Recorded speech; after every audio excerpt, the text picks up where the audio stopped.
Yop les makers, je viens un petit peu prendre des nouvelles. Alors, aujourd'hui je suis, comme d'habitude, très content de vous partager une nouvelle vidéo, mais particulièrement pour celle-ci, puisque on a un nouveau style de peinture sur la chaîne. Le style de peinture qu'on appelle manga, style manga, à savoir...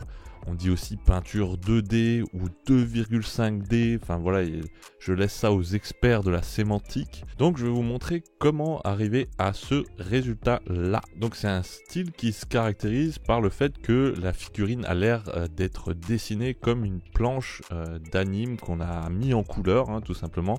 Donc un style un peu dessin 2D. Je suis content parce que pour une première, c'est plutôt une réussite. La figurine est vraiment classe, je trouve. Et c'est pas compliqué à faire, donc ça va être super cool de vous expliquer ça. La vidéo est vachement condensée. Le but, c'est de faire court, en fait, hein, de pas faire une vidéo trop longue et voilà, que vous ayez les infos rapidement et efficacement, comme d'habitude. Je vais mettre les lunettes de Makerstani. Alors, si vous connaissez pas Makerstani, allez voir ma précédente vidéo. Pourquoi je mets ces lunettes? Parce qu'en fait, j'ai vu que c'est un peu déroutant, et moi-même je le constate, même si ça me gêne pas, mais pour certaines personnes, c'est déroutant quand on ne regarde pas directement dans l'objectif de la caméra. Donc là je mets des lunettes parce que j'ai fait un montage vidéo et je vais le commenter et je vais beaucoup regarder mon écran et mes notes. Et comme ça vous aurez l'impression que je vois directement dans vos yeux et que je lis dans votre âme. Alors je vous donne d'abord une première recette, prenez des notes hein, si vous avez envie. Simplement c'est sur cette figurine il y a un mélange des genres, hein. Il y a la peinture donc 2D style manga hein, qui est pour la majorité de la figurine. Mais j'ai aussi voulu travailler pour ma prochaine figurine qui sera une figurine de Conan, donc une énorme figurine qui fait presque 4 kg que je vous montrerai dans une prochaine vidéo mais qui va me demander beaucoup de temps à peindre. Mais voilà, pour rendre hommage à Conan qui est quasiment nu, il faut le savoir, c'est un homme extrêmement viril mais nu. Et donc il y a beaucoup de peau à traiter sur lui et j'avais besoin d'avoir une recette de peau qui donne un peu l'effet cuirassé, vraiment de puissance, voilà, pour rendre hommage au maximum à Conan qui est, je pense, qui est dans mon top 3 de héros favoris de comics. Donc je vous donne tout de suite la recette. Elle se compose là pour le coup de 5 couleurs différentes. Donc pourquoi 5 couleurs? Parce que voilà, c'est pour travailler au maximum les contrastes et aussi avoir de la transition la plus douce possible entre les différentes lumières de la peau. La recette, c'est une base en Bugsman Glow et Cadian Flesh Tone de chez Citadel.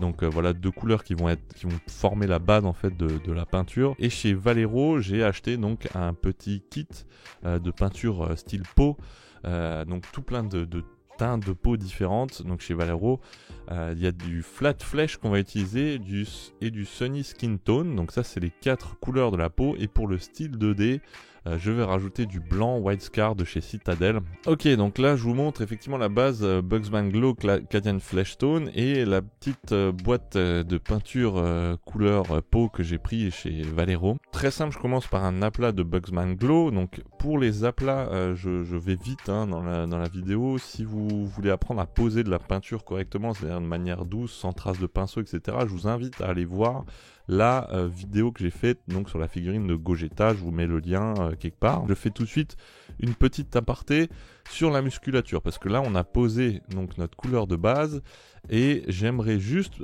mettre un petit détail en fait sur la musculature et la lumière sur la musculature. Il y a une chose qui se voit souvent, c'est que les contrastes sur la musculature vont être très foncés dans les creux. D'accord, effectivement, voilà, pour avoir une musculature qui ressort, on va avoir tous les creux qui vont être très foncés et des sortes d'îlots de lumière comme ça sur les abdos qui vont ressortir. Donc c'est un moyen de faire, mais la lumière naturellement elle se pose pas comme ça. Et là j'ai pris en fait en une recherche musculature sur Google, la première photo que je vois, heureusement elle est pas trop photoshopée, on voit que par exemple entre les pectoraux c'est pas le plus foncé, donc c'est clair et c'est comme ça en fait qu'il faut poser la lumière sur vos figurines. L'ombre, elle sera en bas des muscles, donc sur la surface basse bombée des muscles, et entre les muscles, entre les différents groupes musculaires et les différents muscles, il faut lier ça avec de la couleur claire. Donc pas la couleur la plus claire qui sera vos highlights, hein, donc les couleurs de lumière les plus claires, mais avec les demi-teintes, celles entre votre teinte la plus foncée et vos teintes les plus claires. Donc c'est ce que j'essaye de montrer là dans le montage vidéo que je fais, et on va lier les groupes musculaires donc avec des teintes qui sont pas les plus sombres. Donc avec le Cadence Flesh Tone là que je pose juste après le Bugsman Glow, je fais ça, c'est-à-dire je trace l'intermusculature, je sais pas comment on peut dire, mais tout ce qui est entre les muscles avec cette teinte qui est plus claire que ma couleur de base, et je recouvre, on va dire 80% de mon muscle en laissant bien la partie basse et bombée de chaque muscle dans la couleur de base, en Bugsman Glow, la couleur la plus sombre. Et donc je fais ça sur tous les muscles. Ensuite je mixe du Flat Flesh avec du Sunny Skin Tone.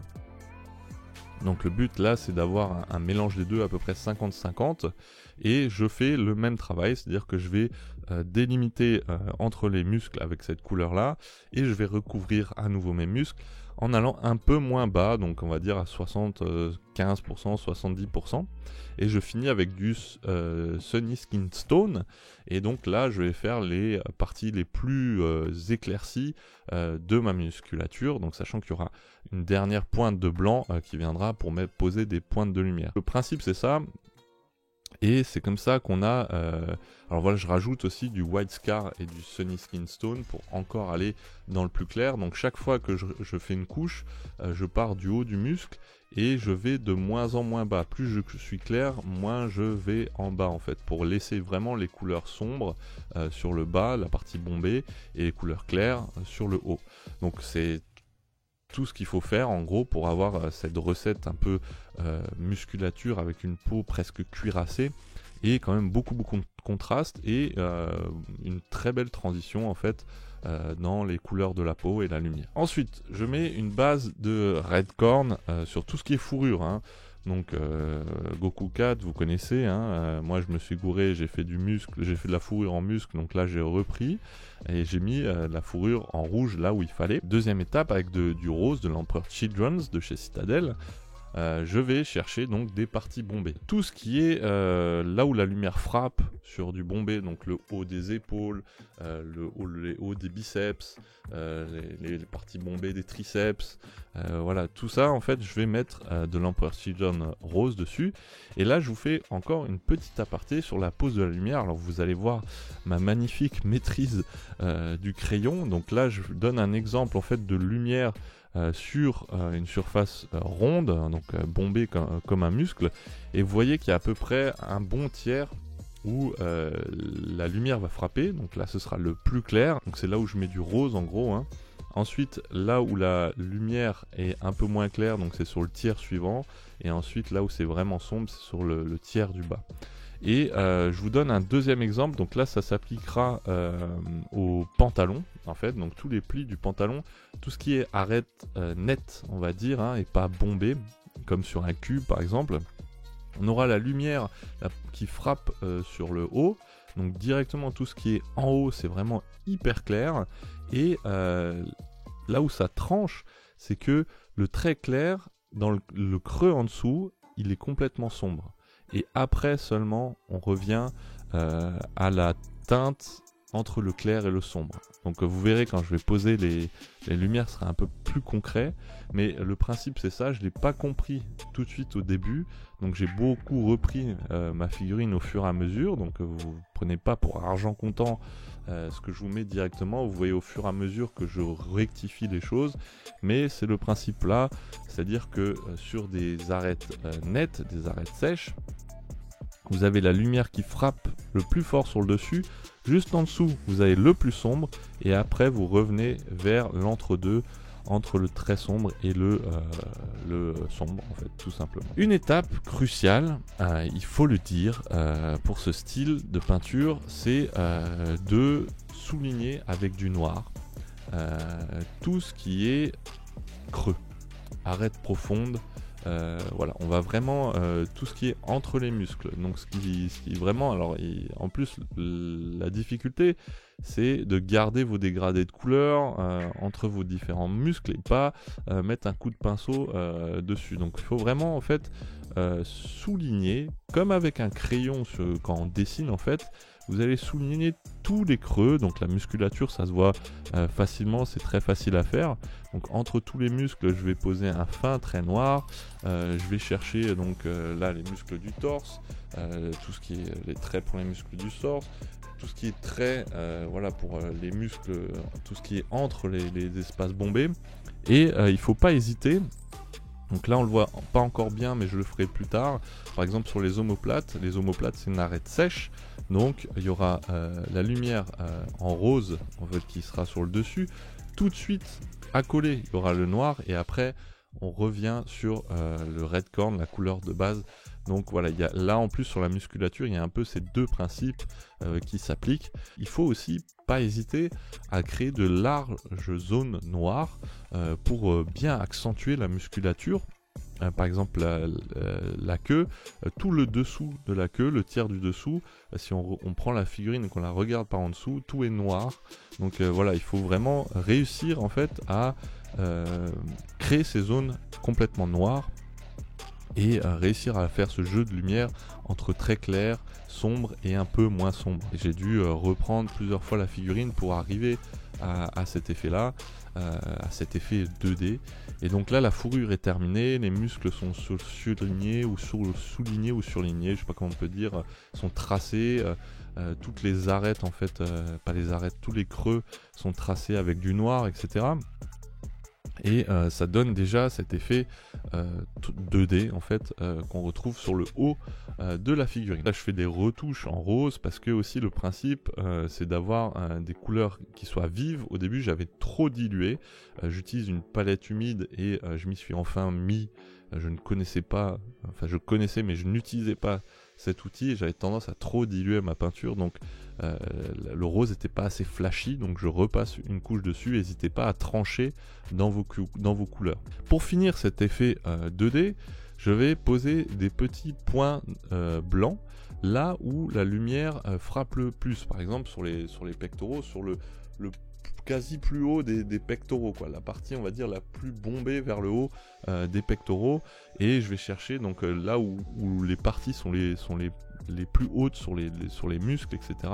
Je vais poser donc des petits points blancs et là on arrive vraiment à cet effet 2D qui ressort déjà. Pour le pantalon, donc la couleur un peu chelou, bizarre, moutarde, je connais pas encore cette couleur, vraiment j'arrive pas à la trouver sur internet, le nom de la couleur du pantalon de Goku 4, c'est une sorte de jaune moutarde avec des reflets verts, je sais pas comment on peut dire. J'ai fait un mélange de Dorn Yellow et de Skarsnik Green, donc de chez Citadel, 80% de jaune et 20% de vert, et c'est plus vert que jaune, donc le vert couvre beaucoup plus. Et là en fait sur le pantalon j'ai procédé à l'inverse de la fourrure, c'est à dire que la fourrure j'ai commencé par poser la base et ensuite j'ai mis les couleurs plus claires. Là sur le pantalon j'ai commencé par la couleur la plus claire et je suis allé chercher après dans les creux avec la deuxième couleur plus sombre et ensuite le noir. Donc ça pour moi ça a été le plus simple, j'ai essayé les trois en fait. J'ai essayé d'abord de poser la couleur la plus sombre, ensuite la plus claire, le noir, les lumières. Ensuite j'ai posé la couleur la plus claire, la plus sombre, le noir et les lumières. Et j'ai fait la couleur la plus claire, le noir, la couleur la plus sombre et les lumières. Et bon, là, ça fait beaucoup d'infos là. Ce qu'il faut retenir en fait, c'est que pour moi, après, c'est à voir hein, pour vous, mais je pense vraiment que le plus simple, c'est de commencer à peindre votre base de couleur d'une partie, là en l'occurrence le pantalon, avec la couleur la plus claire.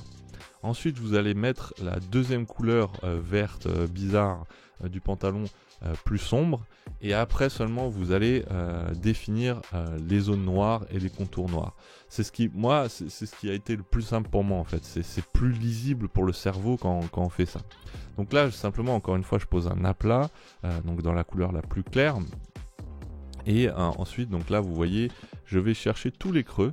Donc partout où il y a un pli, l'intérieur des plis, je remplis tout avec la couleur vert sombre. C'est du Iriel Yellow et du Warboss Green. Et pareil, j'ai fait du 80-20, je crois même j'ai fait du 90 jaune et 20 vert. Et encore une fois, c'est sorti plus vert. Bon, voilà, à mon avis, c'est beaucoup plus couvrant le vert en termes de pigment que le jaune. Et vous voyez, donc là, je vais vraiment chercher tous les creux. Et je vais les remplir. Donc à partir du bas du pli, hein, là on a le pli, je remplis tout le pli en entier à partir du bas jusqu'à l'extérieur. Voilà, donc je vous laisse en image, vous voyez un peu ce que ça donne. C'est plus parlant d'avoir des images que des mots. Donc je remplis tous les plis et ensuite seulement je vais aller poser le noir. Donc là je vais chercher les creux les plus profonds, hein, je vais définir des zones de noir, donc tout l'entrejambe par exemple, je vais partir de l'entrejambe pour faire du noir, et ensuite je vais chercher à coller le haut du pli, donc là où il y a juste en dessous en fait de la lumière la plus forte, et je laisse le bas en dessous du noir dans le vert un peu plus foncé, et après donc je rajoute des petits points blancs là où ça frappe le plus en termes de lumière pour créer donc encore une fois cet effet 2D. Et on attaque les parties bleues, donc un Altdorf Blue pour la base, et du Bahamut Yellow, c'est ça, du Bahamut Blue, du Bahamut Blue pour la couleur claire du bleu. C'est pareil, donc là je vais chercher tout ce qui est arête, dessus de pli. Je vais le faire en bleu clair, et donc après tout ce qui est entre pour la ceinture, hein, je parle de plis pour la ceinture, ça marche aussi sur les bottes, mais elles ont beaucoup moins de forme en fait, hein, c'est un peu plus lisse. Donc là je crée carrément des lumières en faisant des zones un peu plus claires, etc. quand il n'y a pas de plis. Et donc je souligne ces zones de lumière avec du noir pour avoir cette transition forte entre lumière et les zones noires, et après la partie un petit peu ombragée qui ressort en dessous du noir. On attaque les cheveux, donc les cheveux c'est très simple, c'est du Abaddon Black, donc une base complètement noire, et je vais aller chercher de la lumière sur les mèches. Alors ce que j'ai fait, c'est que j'ai pris à peu près 50% de la mèche, des fois un peu plus, 70-75%. Donc en partant de la base, je laisse entre 50 et 25% en full noir. Et après, je crée des pointes donc à 3 branches généralement. Donc les cheveux de Goku en 3 dimensions, c'est comme ça. Il y a 2 branches comme ça et une branche sur le dessus. Donc ces 3 là, je les passe d'abord en gris. Donc c'est du downstone, le gris. Et après, sur les 25%, 25-30%, je fais la même chose. Donc ces sortes de pointes, comme ça, de flèches en blanc. Et pour finir, en fait, la figurine, je fais simplement des petits traits pour souligner des poils. Donc je crée des poils avec des petits à-coups très secs comme ça, des petits poils sur la fourrure. Et pareil dans les cheveux, je crée des mèches de cheveux noirs par-dessus, donc le gris et le blanc, pour donner voilà, l'effet cheveux, l'effet poils. Et j'ai oublié de le dire, mais sur les chaussures, je fais de la lumière en blanc en faisant des sortes de T comme ça, des traits parallèles. Et voilà, c'est des traits parallèles très courts, très rapprochés, et en triangle comme ça, pour donner l'effet de lumière. Donc blanc sur noir, ça c'est hyper flashy, mais c'est simple, mais ça marche très très bien. Et donc on en arrive à ce résultat final hein, que vous voyez là en vidéo. Donc cette figurine style 2D, style manga, voilà, qui est une première pour moi, et franchement j'en suis très très content. Et donc vous aurez vu qu'elle est sur un socle un peu particulier, avec gravure laser et une petite boule de cristal. J'ai acheté un petit coffret chez moi avec des boules de cristal. Voilà, j'avais envie de faire un truc un peu original, donc j'ai fait ça. J'ai gravé un Shenron dessus, et j'ai fait un petit emplacement pour la boule de cristal. Donc on en arrive à la deuxième partie de cette vidéo. Le site geekbuying.com m'a envoyé pour test le graveur laser SculptFun S9, qui est un très très bon laser. Donc je suis affilié avec Geekbuying, mais bon voilà, ils me font tester du matos. j'ai l'habitude généralement d'être transparent, donc je vais donner mon avis. Il est plutôt positif hein, pour celui-ci. Donc les caractéristiques, je vais vous les donner vite fait, mais elles sont disponibles sur le site. Donc je vous mettrai un lien en description et ça s'affiche à l'écran. Ce que je peux vous dire, hein, je suis vraiment pas un expert, c'est la première fois que j'ai un graveur laser en main. Donc c'est un laser à diode, hein, donc à l'inverse, à l'opposé, il y a les graveurs CO2. Il y a une précision de 0,08 mm, donc c'est vraiment très précis dans le trait. La surface est vraiment cool, c'est 410 x 420, donc une grosse surface. Ça peut couper du bois jusqu'à 15 mm d'épaisseur, donc moi j'ai fait des découpes de 4 mm, je suis pas encore allé jusqu'à 15 mm, j'en ai pas eu besoin. C'est hyper facile à monter, vraiment, ça s'est monté en 10 minutes. Et c'est compatible avec la majorité des logiciels, dont Lightburn, qu'on va utiliser ici, qui est un super logiciel de gravure. Qui est un peu cher, hein. Il y a une version d'essai de 30 jours et je l'ai payé 65 € la licence. Mais franchement, ça vaut le coup, c'est super agréable à utiliser, super facile. Il y a juste un truc qui manque sur ce graveur laser, parce que j'ai vu ça existe sur d'autres graveur laser, c'est un auto home, hein. Donc il n'y a pas des petits, je sais plus comment c'est, les petits clics là qui permettent en fait de faire comprendre au laser la position 0. Ça manque un peu dessus, même si c'est très facile, donc via Lightburn, de faire une sorte de home maison, faire soi-même son home pour définir la position initiale du laser et centrer après les gravures. Alors pour ceux qui ont l'habitude de l'impression 3D, hein, la plupart des gens ici, la gravure laser ça va super vite. Franchement c'est hyper rapide. Si vous avez l'habitude d'attendre des prints, la gravure laser ça va vous paraître hyper rapide, hyper agréable à faire. Faut pas regarder ça directement, il y a des lunettes de protection qui sont fournies avec. Et il y a tout un tas d'accessoires pour la maintenance qui sont servis avec, qui sont donnés avec le graveur. Et vraiment, il y a tout ce qu'il faut. On peut l'étendre aussi, le graveur, pour avoir une plus grande surface. Donc vraiment, c'est la première fois que j'ai un graveur laser entre les mains. Et je trouve celui-ci, en tout cas, je le trouve vraiment top. À part ce petit manque pour le auto home. Mais je vous le montre après. C'est très facile en fait à calibrer. C'est pas une vidéo tuto comment apprendre à utiliser un graveur laser. Là je vous montre en fait comment lier. J'avais cette idée en tête déjà de prendre un graveur laser pour faire ça, d'avoir les deux mondes qui sont liés avec ce socle fait maison gravé au laser et la figurine, et je trouve que ça donne un côté hyper original qu'on n'a pas l'habitude de voir, et les deux mondes en fait ils s'imbriquent vraiment bien. On a un résultat qui est super cool à la fin. Pourquoi je fais pas de tuto aussi? Parce que franchement faut tester, faites vos tests, en plus ça dépend du bois. Je fais un premier test sur le bois qui est fourni avec les paramètres de base de Lightburn, et donc vous voyez déjà que ça sort super bien. J'ai plutôt bien réussi à le cadrer, à le centrer en fait pour un premier test. Donc vraiment sorti du carton, j'allume Lightburn et je fais une gravure avec les paramètres de base. Donc ça marche déjà, ça marche bien. J'ai fait d'autres tests, donc je change la vitesse, je change la puissance. Plus vous allez vite et moins de puissance, moins ce sera appuyé le laser. Et donc voilà la gravure. Donc voilà, faites vos tests, vraiment testez en fonction du bois, du matériel que vous utilisez. Ça sert à rien que je vous donne des paramètres parce que ce sera différent à chaque fois en fonction de ce que vous utilisez. Et j'ai fait un premier projet, on va dire facile à faire. Donc c'est une petite pancarte pour la porte de la chambre de ma fille.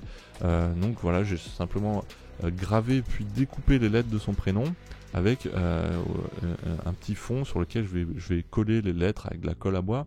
Donc vous voyez, ça découpe vraiment bien. Donc la découpe, c'est de la gravure laser, mais on passe plein de fois au même endroit. Au final, ça découpe, hein. Ça brûle et ça découpe. Ce que j'ai vu sur certains lasers, c'est que quand on découpe, ça brûle les coins, etc. Sur celui-ci, les coins sont vraiment propres, vraiment nets. Toutes les pointes, toutes les arêtes sont vraiment nickel. Donc ça surbrûle pas en fait le bois, et ça sort nickel. On peut graver d'autres choses que du bois, hein. On peut graver de l'ardoise là, donc j'ai fait un petit plateau à fromage, donc avec un dessin et des lettres que j'ai écrites dans Lightburn. Donc il y a un éditeur de texte dans Lightburn. faut savoir aussi que Lightburn il prend les JPG, donc il n'y a pas besoin de convertir son image pour qu'elle soit vectorielle, etc. Une image en noir et blanc, on l'importe dedans et ça marche. Donc voilà, on peut faire du bois, de l'ardoise, je pense qu'on peut faire de la pierre aussi, on peut faire de la mousse, on peut graver, découper de la mousse, et voilà, il y a plein de choses à faire. Il y a du métal aussi, donc on peut faire plein de trucs bien sympas. Et là on arrive à la partie donc Shenron que j'ai fait pour le socle là. Donc je prends le JPEG que j'ai trouvé sur internet du Shenron. J'ai juste fait un cadre pour avoir à peu près la taille totale de mon socle, parce qu'il est rond, hein, il n'est pas carré, donc il faut que ce soit à peu près centré. Donc ça me permettait en fait de maximiser la taille et de le centrer. Le but c'est que ce soit au centre et qu'il y a quand même de l'espace autour, parce que je veux poser donc une boule de cristal. Alors ce qu'il y a d'intéressant dans Lightburn, c'est que vous pouvez travailler sur plusieurs couches, hein, donc là il n'y a qu'une couche parce qu'il n'y a qu'une image, mais vous pouvez superposer des choses et vous avez un rendu, un pré-rendu en fait, donc vous le voyez qui s'affiche en rouge là. Donc en rouge c'est parce que le laser il s'arrête pas net quand vous gravez, c'est la chaleur résiduelle. Si vous êtes sur une puissance très très forte avec une vitesse très très low, très très lente, vous allez avoir là du dépassement. Mais voilà, sur les paramètres que j'utilise, je les ai testés un peu avant, j'avais pas de dépassement. Donc là où c'est rouge, c'est possible que vous ayez des dépassements en fonction des paramètres que vous utilisez, mais vous voyez un petit peu le déroulé de l'impression, enfin de la gravure avec ce pré-rendu là. Donc ça vous permet, avant de lancer la gravure, d'être sûr que c'est bon. Donc le socle, j'ai commencé, là vous me voyez au travail par une chaleur hyper intense, donc je donne vraiment tout pour vous. Voilà, donc ça m'a demandé très peu d'efforts hein, pour être très froid, mais voilà, je ponce pour avoir une surface la plus plate possible, la plus nette possible, puisque c'est un truc, un sous-plat que j'ai acheté chez Action à 3 €, donc c'était pas non plus la top qualité en termes de finition. Et ensuite là je vous montre, en fait il y a une fonction super sympa dans Lightburn, c'est qu'on peut lancer un cadrage, donc c'est l'option frame, avec le laser un tout petit peu allumé, et on voit en fait là où la diode elle va aller tracer le dessin. Donc moi j'ai un peu de marge hein, puisque sur mon image il y a le Lee Shenron et il y a un peu de marge autour du cadre, donc je peux dépasser un petit peu comme ça je suis pas obligé d'avoir le cadre, le laser le cadre qui est entièrement sur mon sous-plat. J'ai quelques centimètres d'écart, donc voilà, je fais un peu plus grand que mon sous-plat. Là on va l'appeler socle maintenant, ce n'est plus un sous-plat. Et je lance la gravure, donc là je vous mets la gravure au fur et à mesure en fait l'avancement. Ça fait de la fumée, donc restez pas à côté, ne regardez pas directement le laser avec vos yeux, c'est hyper dangereux. Donc il y a des lunettes de protection c'est pas les lunettes les plus top, il y a de la meilleure qualité, donc ça vaut le coup d'investir une quarantaine d'euros aussi dans des lunettes, des vraies lunettes de protection, hein. Faut pas lésiner en fait sur les protections, hein, que ce soit pour la résine ou pour la gravure laser, voilà, travailler avec un maximum de protection. Et donc voilà, là en l'occurrence la gravure c'est très bien placée. Avec le frame, j'ai pu, donc la fonction frame cadrage, j'ai pu centrer la chose, ça s'est gravé droit. Donc voilà, encore une fois il y a des tutos pour apprendre à bien caler, j'en ferai peut-être s'il y a besoin, si vous avez besoin mettez ça en commentaire.